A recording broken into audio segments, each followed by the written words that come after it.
Veronica Cotter, and I am the Education Development and Western Region Manager for Hahnemühle, USA. Is there multiple ways to pronounce? Because I feel like in America, I've run into people in there that say like Hahnemühle and then the German name. Well, and when I spend any time with our boss who's German, it becomes a little more pronounced, Hahnemühle. But for the most part, it's Hahnemühle or Hahnemühle. I've heard Hahnemühle, Hamamula. I've heard variations, but I usually try and pronounce it Hahnemühle. When I'm talking to photographers, I usually say Hahnemühle, but uh, And so that's fine. It, and when directing people to the website, tell them if you can get close, Hahnem, then it usually then pops up on the yeah, website. So it's the same thing with pronouncing it. We know you're what you mean. right. Okay. Um, can you give us a brief history of just the company, because it's been around for a really long time, and I don't know if some people may not know Sure. the history. Absolutely. And we were talking about the pronunciation of Hahnemühle. Interesting little factoid. So Hana is rooster and Mule is mill. So it's mill of the rooster, but Karl Hana founded Hahnemühle in 1584, so it's named for him. So 1584, it's a 437-year-old paper mill. It's been in the same location in Dassel, Germany for the entire period of time. The mill sits adjacent to an old growth forest. So next to the mill, there is a stream, and we use that stream in the production of all our papers. Hahnemühle started making writing papers, paper for monetary notes, and filtration papers. And in the late 90s, they started to take some of those fine art papers and coat them for digital. So we were the first digital fine art paper maker. And the papers that we used were some of the same that you find in our traditional fine art. So William Turner or photo rag, and actually bamboo exists in both the traditional fine art side and also digital fine art. And we sell into 80 countries worldwide. We employ over 200 people. So it's really a interesting and impressive legacy, I think. That's wow, that's really impressive. So they're literally in the same mill for 500 years. Yeah, for Yeah, 437 years, 437. continuous production. And I mentioned the stream next to the Hmm. mill. So they use that water to make the paper. And because it is so clean and so clear, there's really not a whole lot that has to be done when we use it. And actually, when they return it to the stream, it's drinking water quality. The next town over from Dassel, which is a larger town and where people stay when they come to visit Hahnemühle and Dassel, is called Einbeck. Hmm. And that's where Einbecker beer is made. And actually, Einbecker beer has been in production longer than Hahnemühle paper. Wow. And they use that same stream water. So we tell people if they ever get to that part of Germany and they're interested in a tour, it's really fascinating to watch how paper's made. Mm. And I think you have a much greater appreciation for paper once you see the materials that are used, the process. And if you stay in Einbeck, then you can go have an Einbecker Right. beer. And if you're into Yeah. motorcycles, there is a private collector who opened a motorcycle museum, I think about 5 years ago, and I've heard it's quite an impressive collection. So lots going on in that little part of Germany. Wow. Can you walk us through a little bit of the paper making process? I know it's probably visually hard to explain, but just kind of a generic overview. Oh, yeah, and this is really kind of the layman's Yeah. description of it. When I first started with Hahnemühle in 2013, I had the opportunity of going to Germany to the mill and watching how they make paper. So, and I know I'm missing a lot of That's okay. steps. And if you go on the website, I think there's some actual videos that have more detail. Mhm. But I remember seeing these big vats of paper pulp, And so obviously there are, we buy uh, wood pulp, there's cotton linteners that we use. So anyway, you've got this big vat of paper pulp. And then that's what goes through the coating machine. And depending on what kind of paper they're making, if it's one of the mold made papers like William Turner or Museum Etching, you'll see what looks like a woolen blanket Mm, on the bottom. And back in the day when they made papers by hand and they had a mold, which is a screen with a wooden frame around it, so they would dip that mold into the paper pulp, shake off the excess water, and then flip that onto a felt, which looks like a woolen blanket. So now fast forward, and one of our coating machines actually has what looks like a woolen blanket on the bottom, and those textured papers go over the woolen blanket, the felt, and that's what gives it its texture. Otherwise, the paper passes through this paper machine and comes out in a long continuous roll at the end. mm, So then we take those master rolls and have them converted into cut sheets or rolls of various sizes. mm.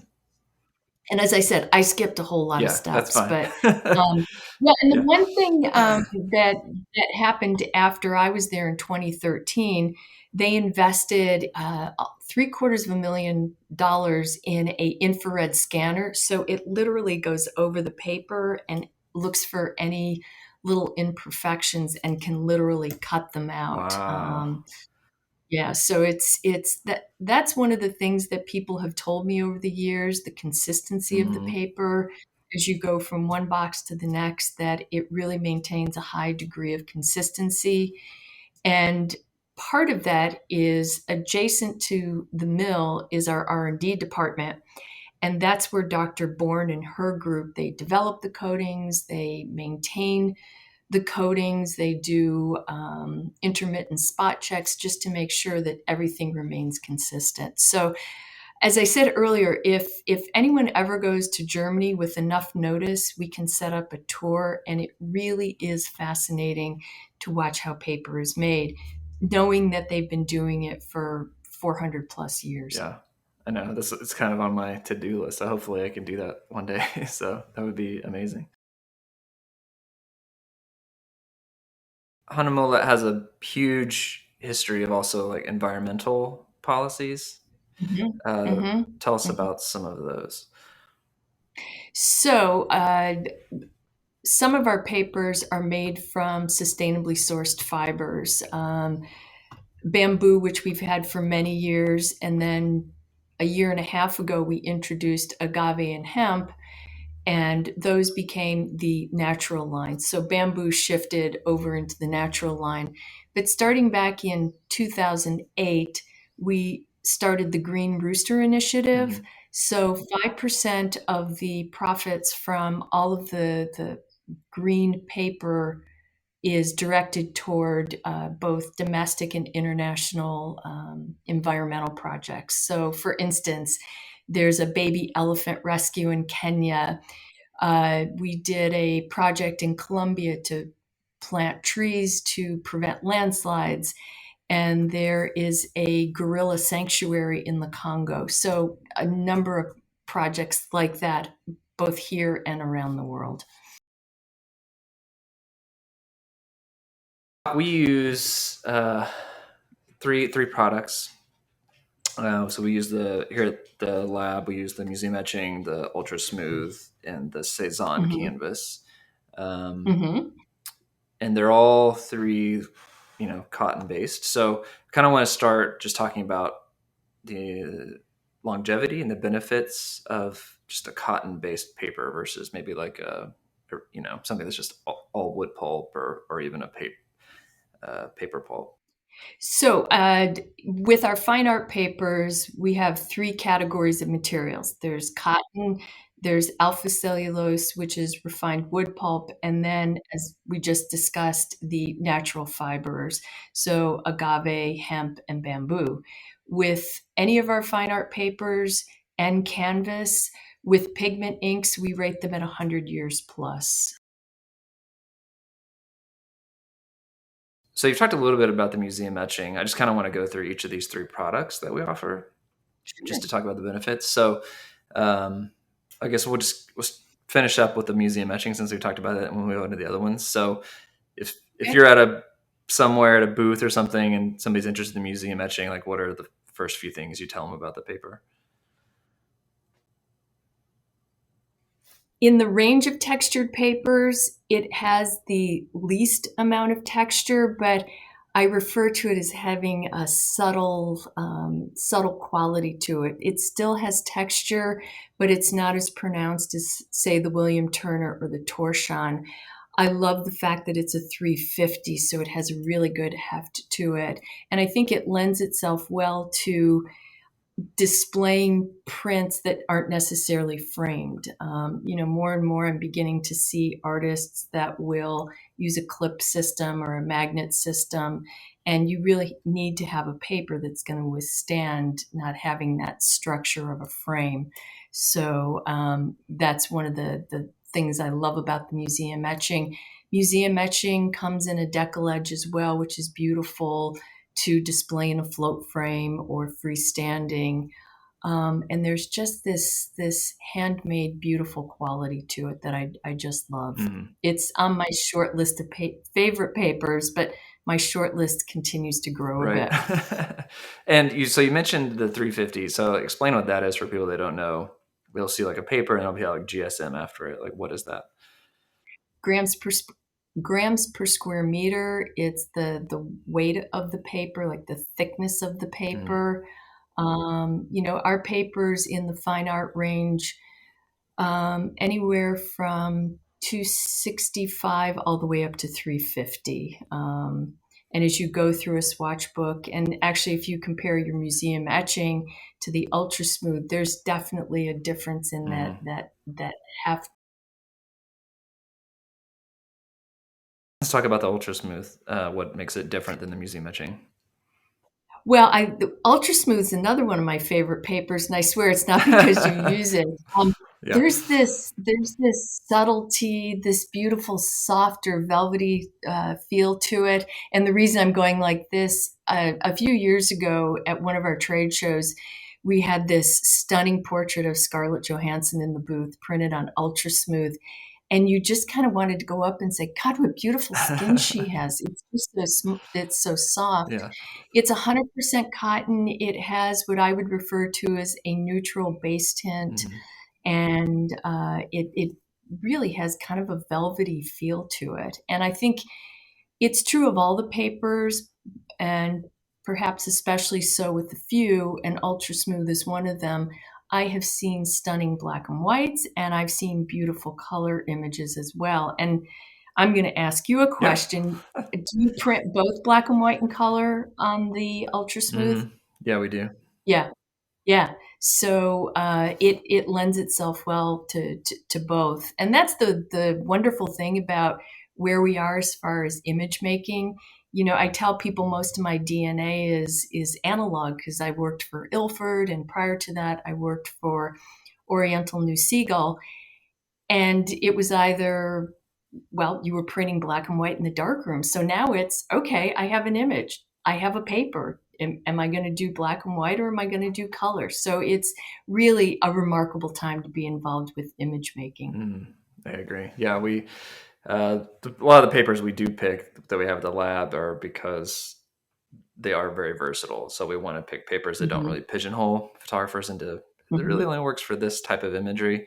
So we're very careful to pick things that, if you're doing color, black and white, kind of a higher contrast or something moodier, like it can carry all of those tones successfully. So, And that is always a difficult question, mhm. and I know you must deal with it quite Yeah, often. People will ask me to look at an image and say, "Okay, pick a right. paper."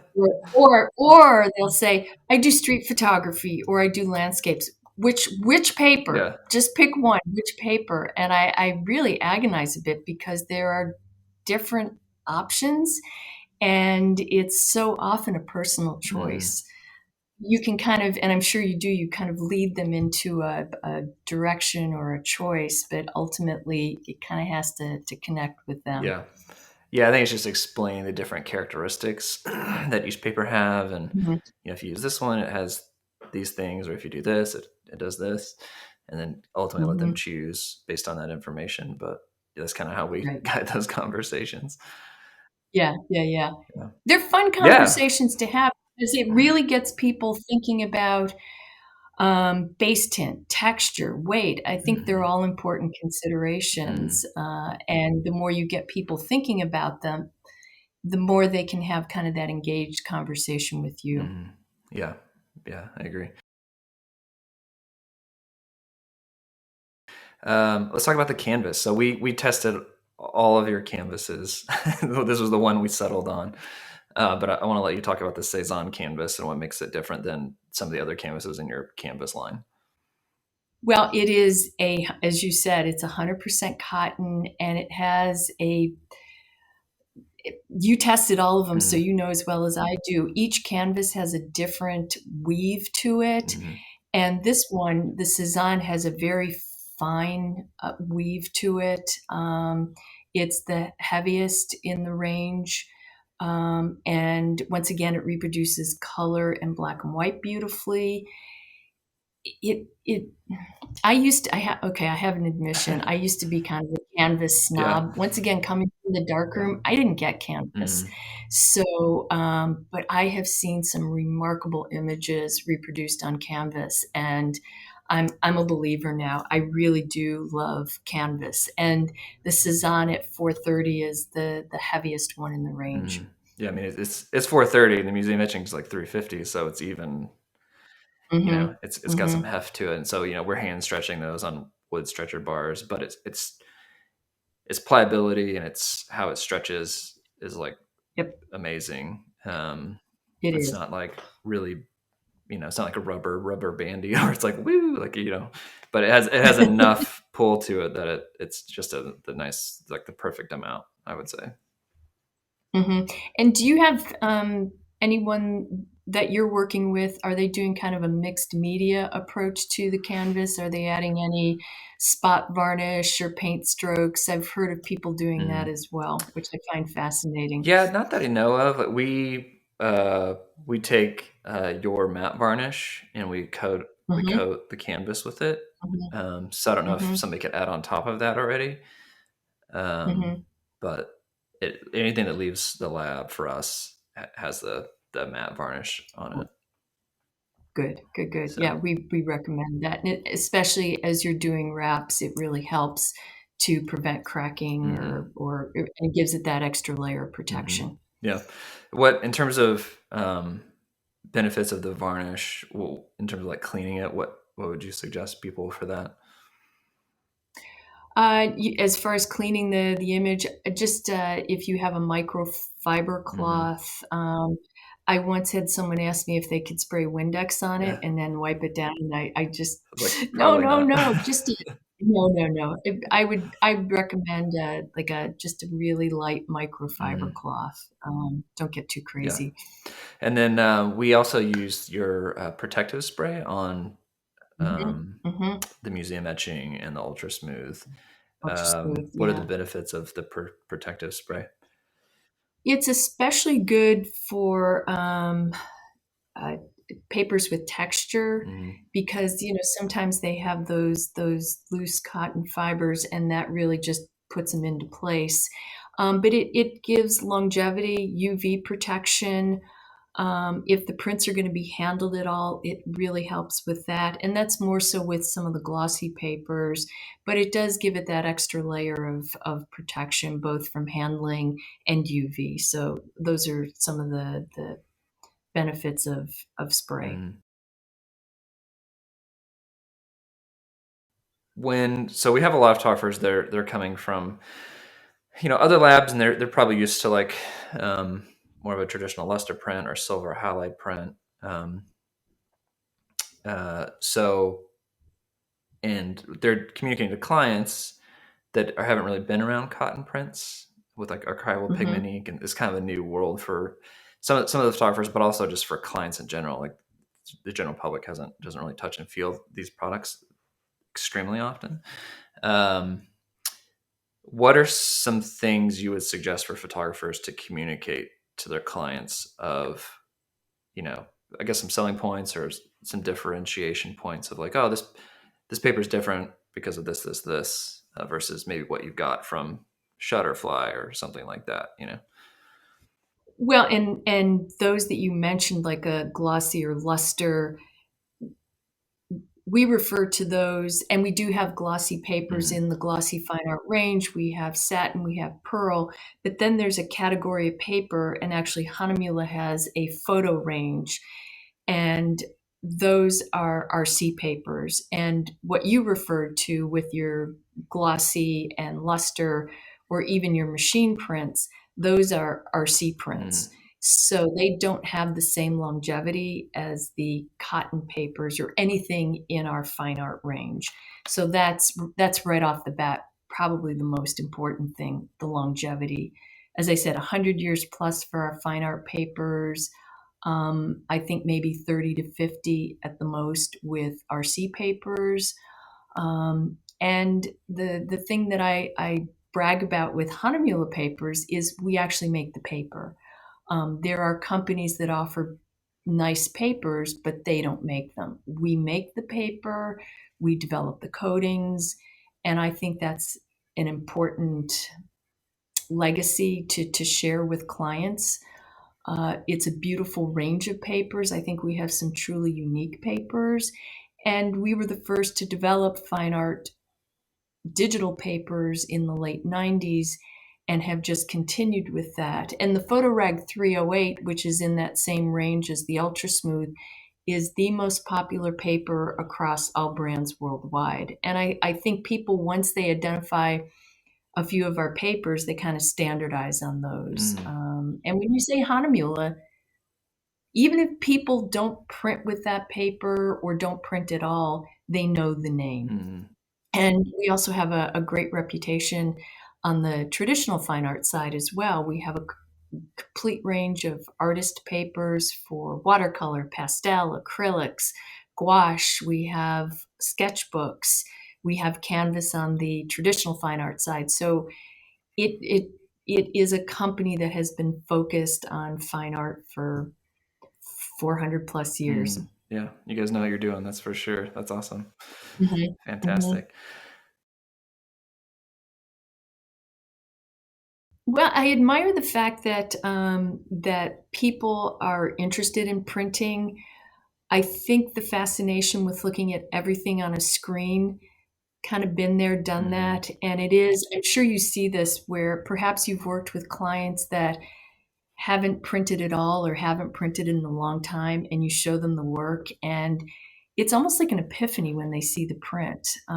I've had the opportunity to be at events where we'll print for people, and there are two examples in particular that stick out for me. And one was a few years ago when we handed someone a print, and he happened to be toward the end of the day, so we actually made him an extra print on a different paper.